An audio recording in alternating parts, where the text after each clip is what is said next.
یہ کہانی ایک گاؤں کی ہے جو سرسبز و شاداب وادی میں واقع تھا۔ گاؤں کے لوگ سادہ زندگی بسر کرتے تھے اور زیادہ تر کھیتی باڑی اور کاروبار میں مشغول رہتے تھے۔ ان کی زندگی کا ایک بڑا حصہ مسجد اور دین کے ساتھ جڑا ہوا تھا۔ ہر روز فجر کے وقت مسجد میں اذان کی آواز گونجتی تو پورا گاؤں بیدار ہو جاتا۔ لوگ وضو کر کے مسجد کی طرف جاتے اور قرآن پاک کی تلاوت کرتے۔ بچے مدرسے میں جا کر دینی تعلیم حاصل کرتے اور عورتیں گھروں میں بیٹھ کر ذکر، اذکار اور عبادات میں مشغول رہتے ہیں۔ لیکن اس گاؤں میں ایک ایسا شخص بھی رہتا تھا جسے دین اور مذہب سے کوئی دلچسپی نہیں تھی۔ اس کا نام کامران تھا اور وہ اپنے غرور، ضد اور بے دینی کے لیے مشہور تھا۔ اس کی پرورش ایک نیک گھرانے میں ہوئی تھی، مگر جیسے جیسے وہ بڑا ہوتا گیا ویسے ویسے اس کے دل میں دین کے لیے نفرت پیدا ہونے لگی۔ وہ نہ تو نماز پڑھتا اور نہ ہی روزہ رکھتا، بلکہ دوسروں کو بھی ان نیک کاموں سے روکتا تھا۔ وہ دینی باتوں پر مذاق اڑاتا اور جو لوگ اللہ کی عبادت کرتے انہیں کمزور اور بے وقوف سمجھتا۔ کامران کے والد ایک نیک اور پرہیزگار انسان تھے، لیکن ان کے بیٹے کے اعمال نے انہیں بہت تکلیف دی تھی۔ وہ اکثر کامران کو سمجھاتے کہ بیٹا، یہ دنیا عارضی ہے، اصل زندگی آخرت کی ہے۔ اگر تم نے یہاں نافرمانی کی تو وہاں اللہ کے سامنے کیا جواب دو گے؟ مگر کامران ہر بار ہنسی میں ٹال دیتا۔ وہ کہتا، ابو، آپ اپنی پرانی باتیں رکھیں اپنے پاس، مجھے کسی اللہ کے عذاب کا کوئی خوف نہیں۔ میں اپنی مرضی کی زندگی گزاروں گا، کوئی فرشتہ آ کر مجھے سزا نہیں دے گا۔ گاؤں کے بزرگ بھی اسے کئی بار سمجھانے کی کوشش کرتے، مگر وہ سب کی باتوں کا مذاق اڑاتا۔ وہ مسجد کے قریب سے گزرتا تو طنزیہ ہنسی ہنستا اور نمازیوں کو کمزور اور وقت ضائع کرنے والا کہتا۔ قرآن پاک کی عزت و احترام کا تو اسے بالکل بھی احساس نہ تھا، بلکہ وہ جان بوجھ کر دین سے دوری اختیار کرتا اور دوسروں کو بھی دین سے ہٹانے کی کوشش کرتا۔ ایک دن گاؤں کے چند نیک لوگ مسجد کے باہر بیٹھے قرآن پاک کی تلاوت کر رہے تھے۔ ان کے چہروں پر نور اور سکون نمایاں تھا، لیکن کامران دور کھڑا یہ سب دیکھ کر ہنسا اور دل میں بغاوت کا ارادہ کیا۔ اس کا مغرور دل اس بات کو برداشت نہیں کر رہا تھا کہ لوگ دین کی باتیں کریں اور اللہ کی عبادت میں مصروف ہوں۔ وہ سوچ رہا تھا کہ یہ لوگ تو بس بے کار وقت برباد کر رہے ہیں، میں انہیں ایک سبق سکھاؤں گا۔ یہ سوچتے ہی اس کے دماغ میں ایک خطرناک خیال آیا اور وہ جلد بازی میں آگے بڑھا، یہ جانے بغیر کہ اس کے غرور اور نافرمانی کا کیا انجام ہونے والا ہے۔ کامران کا دل دن بہ دن مزید سخت ہوتا جا رہا تھا۔ وہ گاؤں کے نیک لوگوں کا مذاق اڑاتا، مسجد کے قریب سے گزرتے وقت طنزیہ ہنستا اور دینی باتوں کو فضول کہتا۔ گاؤں کے بزرگوں اور اس کے والد نے اسے بہت سمجھایا، مگر اس پر کوئی اثر نہ ہوا۔ اس کا غرور اور نافرمانی اسے ایک دن ایک انتہائی سنگین گناہ کی طرف لے جانے والی تھی۔ ایک دن گاؤں کے چند بزرگ مسجد کے باہر بیٹھے قرآن پاک کی تلاوت کر رہے تھے۔ ان کے چہروں پر ایک خاص نور تھا اور ان کے دلوں میں سکون اور اطمینان تھا۔ کامران قریب سے گزرا اور انہیں دیکھ کر چڑھ گیا۔ وہ سوچنے لگا کہ یہ لوگ اپنی ساری زندگی فضول کاموں میں گزار رہے ہیں۔ یہ لوگ سارا دن بس قرآن پڑھتے ہیں، کیا انہیں کوئی اور کام نہیں؟ اس نے دل میں کہا۔ شیطان نے اس کے دماغ میں ایک خطرناک وسوسہ ڈالا، اگر تم واقعی بہادر ہو تو کچھ ایسا کرو کہ یہ لوگ سمجھ جائیں کہ ان کا دین بے معنی ہے۔ کامران کو یہ خیال پسند آیا اور اس نے سوچا کہ وہ ان نیک لوگوں کے سامنے اپنی طاقت کا مظاہرہ کرے گا تاکہ سب کو یہ پتہ چلے کہ وہ کسی سے نہیں ڈرتا، نہ اللہ سے، نہ اس کے عذاب سے۔ وہ تیزی سے مسجد کی طرف بڑھا اور بغیر اجازت وہاں رکھے قرآن پاک کے نسخے میں سے ایک اٹھا لیا۔ وہاں موجود لوگوں نے چونک کر اسے دیکھا اور کہا، بیٹا، ادب سے، یہ اللہ کا کلام ہے، ہاتھ دھو کر اور احترام سے اٹھاؤ۔ مگر کامران نے غصے سے کہا، یہ سب فضول باتیں ہیں، دیکھو میں کچھ بھی کروں مجھے کوئی نقصان نہیں پہنچے گا۔ یہ کہہ کر اس نے گستاخی سے قرآن پاک کو زور سے زمین پر پھینک دیا۔ جیسے ہی قرآن پاک زمین پر گرا، وہاں موجود سب لوگ حیرت اور خوف میں جم گئے۔ مسجد کے اندر موجود امام صاحب بھی باہر آ گئے۔ ان کی آنکھوں میں حیرانی اور افسوس تھا۔ ایک بوڑھے شخص نے روتے ہوئے کہا، بیٹا، یہ تم نے کیا؟ अल्लाह के कलाम की बेहिरमती की है, तौबा करो वरना अल्लाह का अजाब तुम पर आ जाएगा। मगर कामरान हंसने लगा, देखो कुछ भी नहीं हुआ, न कोई आसमानी बजली गिरी, न जमीन फटी, न मुझे किसी ने पकड़ा, तुम सब बस कहानियां सुनाते हो। वो अपनी जिद पर उड़ा रहा, लेकिन किसी को मालूम नहीं था कि अल्लाह की पकड़ करीब आ चुकी है। जैसे ही उसने ये जुमला कहा, अचानक आसमान पर काले बादल छाने लगे। एक लम्हे में तेज आंधी चलने लगी। गांव वाले खौफजदा हो गए। कुछ ही देर में तूफानी हवाएं चलने लगीं और ऐसा महसूस होने लगा जैसे कोई बड़ी मुसीबत आने वाली हो।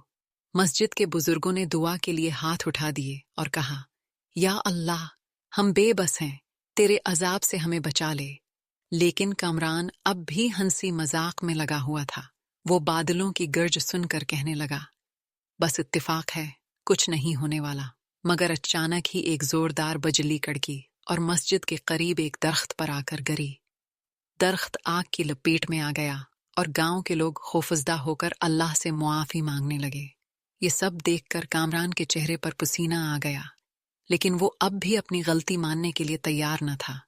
ये सब महज एक इत्तेफाक है, वो बड़बड़ाया, मगर उसका दिल जोर जोर से धड़कने लगा था। वो ये नहीं जानता था कि ये तो बस इब्तिदा थी, असल अजाब तो अभी आना बाकी था। कुरान पाक की बेहिरमती करने के बाद कामरान के चेहरे पर गुरूर और तकब्बुर की झलक नुमायां थी। वो अपनी जगह पर खड़ा मुस्कुरा रहा था, जबकि गांव के लोग खौफ और हैरत में एक दूसरे को देख रहे थे। मस्जिद के इमाम साहब और बुजुर्गों की आंखों में आंसू थे। एक बुजुर्ग ने कांपती हुई आवाज में कहा, बेटा, अल्लाह के कलाम की बेहिरमती नाकाबिल माफी गुनाह है, फौरन तौबा करो, अल्लाह बड़ा गफूर रहीम है। लेकिन कामरान ने हंसी उड़ाते हुए कहा, ये सब ड्रामे हैं, देख लो, मैंने कुरान को जमीन पर फेंका, मगर मुझ पर कोई आसमानी बिजली नहीं गिरी, ना ही जमीन ने मुझे निगल लिया। इसकी ये बेखौफी और तकबर गांव के लोगों को कांपने पर मजबूर कर रहा था। मगर किसी को मालूम न था कि अल्लाह की पकड़ करीब आ चुकी है और उसका गुरूर जल्द खाक में मिलने वाला है। इस दिन के बाद कामरान की तबीयत अजीब होने लगी। वो हमेशा सेहतमंद और तवाना रहता था, मगर अचानक उससे शदीद कमजोरी और थकन महसूस होने लगी। इसका जिस्म दर्द करने लगा और जल्द पर नीले और काले धब्बे नमूदार होने लगे। पहले तो उसने उसे मामूली बीमारी समझा, मगर जैसे जैसे वक्त गुजरता गया, इसके जिस्म पर मजीद खौफनाक तब्दीलियां आना शुरू हो गईं। एक दिन वो आईने के सामने खड़ा था, जब अचानक उसे महसूस हुआ कि इसका चेहरा बदुश्कल हो रहा है। आंखों के गर्द गहरे स्याह हल्के पड़ चुके थे, होंठ खशक और फट्टे हुए थे और जल्द पर अजीब से निशान उभरने लगे थे, जैसे किसी ने उस पर जलते हुए अंगारे रख दिए हों। वो घबराकर पीछे हटा और चीख उठा, ये मेरे साथ क्या हो रहा है? रात को जब सब गांव वाले सो रहे थे, तब कामरान के कमरे से खौफनाक चीखों की आवाजें आने लगीं। उसकी माँ दरवाजा खटखटाती रही, मगर वो अंदर से दरवाजा खोलने को तैयार न था। जब दरवाजा तोड़कर उसे देखा गया तो वो खौफ से कांप रहा था। उसकी आंखें बाहर को निकली हुई थीं और वो दीवार की तरफ देखकर बड़बड़ा रहा था, ये कौन है? मुझे छोड़ दो, मैंने कुछ नहीं किया, हट्टू मेरे पीछे से। इसकी माँ रोने लगी और गांव के बुजुर्गों को बुलाया। सबने उसे संभालने की कोशिश की, मगर वो मुसलसल कह रहा था कि कमरे में कुछ साए उसे घूर रहे हैं और अजीब आवाजें उसके कानों में गूंज रही हैं। अब कामरान की हालत दिन बह दिन बिगड़ती जा रही थी। वो जो चंद दिन पहले तक अपनी ताकत और गुरूर पर नाज करता था, अब बस्तर से उठने के काबिल न रहा था। इसके जिस्म पर जख्म बढ़ चुके थे और उनसे बदबू आने लगी थी। गांव के लोग अब उसके करीब जाने से भी डरने लगे थे। एक रात उसकी चीखों की आवाज पूरे गांव में गूंजी। जब उसके घर वाले कमरे में पहुंचे तो देखा कि वो बस्तर पर तड़प रहा था। वो चीख चीख कर कह रहा था, मुझे बचा लो, मुझे वो साए ले जा रहे हैं। मैंने कुरान को जमीन पर फेंका था, मैंने गुस्ताखी की थी, मैं तौबा करना चाहता हूँ, मगर अब बहुत देर हो चुकी थी। उसकी माँ रोती रही, लोग उसे कलमा पढ़ाने की कोशिश करते रहे, मगर अचानक उसके जिस्म ने एक झटका खाया और उसकी आंखें फट्टी की फट्टी रह गईं। कामरान मर चुका था, लेकिन उसकी लाश को देखकर लोग कांप गए। उसका चेहरा खौफनाक हो चुका था, जैसे किसी ने उसे जलाकर स्याह कर दिया हो। आंखें खुली की खुली रह गई थीं और ऐसा लग रहा था जैसे वो मरने से पहले किसी खौफनाक चीज को देख रहा था। कामरान, जो कभी अपनी ताकत और गुरूर पर नाज करता था, अब अपनी आखिरी सांसें ले रहा था। इसकी आंखें खौफ से बाहर को निकली हुई थीं, चेहरा काला पड़ चुका था और जिस्म पर भयानक जख्म नमूदार हो चुके थे। वो मुसलसल तड़प रहा था और दर्द से कराहते हुए कह रहा था, मुझे बचा लो, मुझे वो साए ले जा रहे हैं। मैंने कुरान पाक की बेहिरमती की थी, मैं बहुत बड़ी गलती कर चुका हूँ, या अल्लाह मुझे मुआफ कर दे। लेकिन अब बहुत देर हो चुकी थी। ये एक तारीक और खौफनाक रात थी। आसमान पर काले बादल छाए हुए थे और तेज हवा चल रही थी। गांव में हर कोई अपने घरों में दबका बैठा था, क्योंकि सब जानते थे कि आज की रात किसी बड़ी मुसीबत का पेशखीमा है। कामरान के घर वाले इसके कमरे के बाहर खड़े खौफ से कांप रहे थे। कमरे के अंदर से दिल दहला देने वाली चीखें आ रही थीं। इसकी माँ दरवाजे पर सर रखकर रो रही थी और बार बार अल्लाह से रहम की दुआ मांग रही थी, मगर अंदर का मंजर नाकाबिले बयान था। कामरान के बस्तर के अर्द गर्द अजीब और गरीब साए मंडला रहे थे। वो साए इंसानों जैसे थे, मगर उनके चेहरे सियाह धुएं की तरह धुंधले थे और आंखों में खून की तरह सरख रोशनी चमक रही थी। वो साए कामरान के करीब आ रहे थे और हर कदम के साथ उसकी चीखें और बुलंद हो रही थीं। कामरान के जिस्म पर हर गुजरते लम्हे के साथ मजीद इज़ियत नाक जख्म जाहिर हो रहे थे। उसके नाखन नीले हो चुके थे और वो अपने सीने पर हाथ मारकर चीख रहा था, मुझे मुआफ कर दो, मैं तौबा करना चाहता हूँ। लेकिन उसकी आवाज एक सरगोशी में बदलने लगी, जैसे उसका सांस टूट रहा हो। अचानक इसके जिस्म ने एक झटका खाया और वो साकित हो गया। पूरे कमरे में एकदम खामोशी छा गई। कुछ देर बाद दरवाजा तोड़कर जब घर वाले अंदर दाखिल हुए तो जो मंजर उन्होंने देखा वो जिंदगी भर नहीं भूल सकते थे। कामरान का जिस्म अजीब अंदाज में अकड़ चुका था। उसके हाथ किसी खौफ के आलम में फजा में उठे हुए थे, जैसे वो किसी चीज से बचने की कोशिश कर रहा हो। उसकी आंखें खुली रह गई थीं और ऐसा महसूस होता था जैसे वो आखिरी लम्हे में किसी भयानक चीज को देख रहा था। लेकिन सबसे खौफनाक बात ये थी कि इसका चेहरा मुकम्मल तौर पर स्याह हो चुका था, जैसे किसी ने उसे आग में झलसा दिया हो। इसके होंठ फटे हुए थे और जबान मना से बाहर निकली हुई थी, जैसे वो चीखते चीखते रख गया हो। कमरे में मौजूद लोग खौफ से पीछे हटने लगे। कुछ लोगों ने इस्तग़फ़ार पढ़ना शुरू कर दिया और इमाम साहब ने कुरान की तिलावत शुरू कर दी। अगले दिन कामरान के जनाजे की तैयारी की गई, लेकिन जैसे ही उसके जिस्म को गसल देने की कोशिश की गई, एक अजीब बात हुई। इसका जिस्म पत्थर की तरह सख्त हो चुका था। ये क्या हो रहा है? गसल देने वाले हैरान थे। किसी भी तरह इसके हाथ और पैर सीधे नहीं हो रहे थे और ऐसा महसूस होता था जैसे उसका जिस्म खुद ही तदफीन के लिए तैयार नहीं था। कुछ लम्हों बाद अचानक कमरे में मौजूद लोग सख्त खौफजदा हो गए, क्योंकि गस्ल के पानी से बदबू आने लगी थी और उसके जिस्म से काले निशानात मजीद गहरे हो रहे थे। इमाम साहब ने सबको खामोश करवाया और कहा, ये अल्लाह की तरफ से एक निशानी है, अबरत हासिल करो। जो अल्लाह के कलाम की बेहरमती करता है, इसके लिए दुनिया में भी अजाब है और आखिरत में भी। जब कामरान के जनाजे को कब्रिस्तान ले जाया गया तो गांव के कुछ लोग खौफजदा होकर वहां नहीं गए।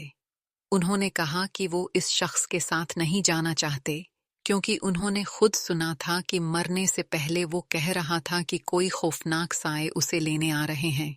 जब कब्र खोदी गई और जनाजा नीचे रखा गया तो जमीन अजीब तौर पर सख्त हो गई और ऐसा महसूस होने लगा जैसे कब्र खुद उसे कबूल करने से इनकार कर रही हो। कई बार मिट्टी डाली गई, मगर मिट्टी बार बार खसक रही थी, जैसे कोई उसे बाहर धकेल रहा हो। बलाखिर बड़ी मुश्किल के बाद तदफीन मुकम्मल हुई, लेकिन गांव के लोग शदीद खौफ और हैरत में मुब्तला थे। कामरान का अंजाम पूरे गांव के लिए एक बहुत बड़ा सबक बन चुका था। हर शख्स, चाहे वो बच्चा हो या बूढ़ा, इस खौफनाक वाक़ये को याद करके कांप उठता था। इमाम साहब ने मस्जिद में खतबा देते हुए कहा, अल्लाह के कलाम की बेहरमती कोई मामूली गुनाह नहीं, बल्कि ऐसा जुर्म है जो दुनिया और आखिरत में सख्त अजाब का सबब बन सकता है। हमने अपनी आंखों से देखा कि जो कुरान की बेहरमती करे वो दुनिया में ही जलील व ख्वार हो जाता है। ये अल्फाज पूरे गांव के दिलों में उतर गए और लोगों ने अपने घरों में कुरान की इज्जत और ज्यादा बढ़ा दी। गांव के नौजवान जो पहले दीनी तालीम से दूर भागते थे, अब इमाम साहब के पास आकर कुरान की तफसीर सुनने लगे। कामरान का एक करीबी दोस्त अदनान, जो कभी मजाक उड़ाया करता था, अब सबसे ज्यादा गमज़दा था। वो मस्जिद में आकर इमाम साहब से कहने लगा, मौलवी साहब, मैंने भी बहुत सी गलतियां की हैं, लेकिन अब मैं कुरान को समझना चाहता हूँ, इस पर अमल करना चाहता हूँ।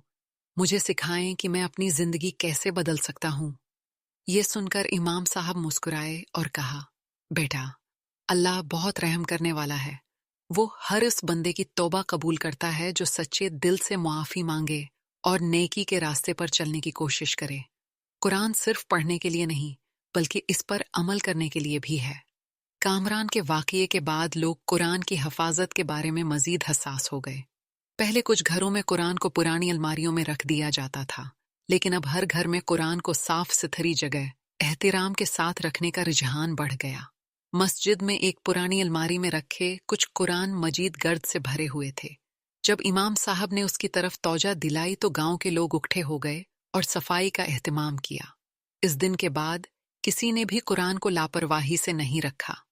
कामरान की माँ, जो बेटे के इंजाम पर रो रो कर नढाल हो चुकी थी, अब दूसरों को नसीहत करती, मेरे बेटो, अपने बच्चों को बचपन से ही कुरान की इज्जत सिखाओ। अगर मैंने अपने कामरान को ये सिखाया होता तो आज वो इस दर्दनाक इंजाम को न पहुंचता। कुरान का अदब करो, उसको सिर्फ पढ़ने का नहीं बल्कि समझने का इज़्म करो। ये सुनकर कई माएँ अपने बच्चों को मदरसे भेजने लगें ताकि वो कुरान की तालीम हासिल कर सकें। गांव के एक बुजुर्ग जो अक्सर चुप रहते थे, एक दिन सबको मुखातब करके बोले, हम सब ने कामरान का इंजाम देख लिया, लेकिन सवाल ये है कि क्या हमने उससे कोई सबक सीखा? अगर हम भी कुरान को सिर्फ एक किताब समझकर उससे दूर रहे तो हमें कैसे यकीन है कि हम पर ऐसा अजाब नहीं आएगा? कुरान सिर्फ रखने के लिए नहीं, बल्कि पढ़ने, समझने और उस पर अमल करने के लिए है। ये सुनकर गांव के कई लोगों ने कुरान की तफसीर सीखना शुरू की और कई लोगों ने अपने घरों में कुरान की तालीम का सिलसिला शुरू कर दिया। इमाम साहब ने जुमे के खतबे में कहा, अगर हम अल्लाह के अजाब से बचना चाहते हैं तो हमें कुरान को अपनी जिंदगी का हिस्सा बनाना होगा। हमें उसकी आयात को दिल से समझना होगा, उसके अहकामात पर अमल करना होगा और दूसरों को भी नेकी की दावत देनी होगी। कुरान सिर्फ एक मुकद्दस किताब नहीं, बल्कि ये जिंदगी गुजारने का एक मुकम्मल ज़ाबिता है। इसके बाद गांव में तब्दीली आना शुरू हो गई। पहले जो लोग कुरान से दूर थे, अब वो उसको पढ़ने लगे। पहले जो लोग नमाज में सुस्ती करते थे, अब वो बाकायदगी से मस्जिद आने लगे। और सबसे बड़ी बात, सबने कामरान के अंजाम को एक अबरत के तौर पर याद रखा और खुद को सुधारने की कोशिश करने लगे। ये वाकया हमें एक बहुत बड़ा सबक देता है कि अल्लाह के कलाम की इज्जत और हुर्मत हमारी जिंदगी का लाजमी हिस्सा होनी चाहिए। अगर हम कुरान की इज्जत नहीं करेंगे, इसके अहकामात पर अमल नहीं करेंगे, तो कहीं हम भी ऐसे ही किसी अंजाम का शिकार न हो जाएं। अल्लाह हमें कुरान की हकीकी अजमत समझने, इस पर अमल करने और दूसरों को भी उसकी तालीम देने की तौफीक अता फरमाए। आमीन।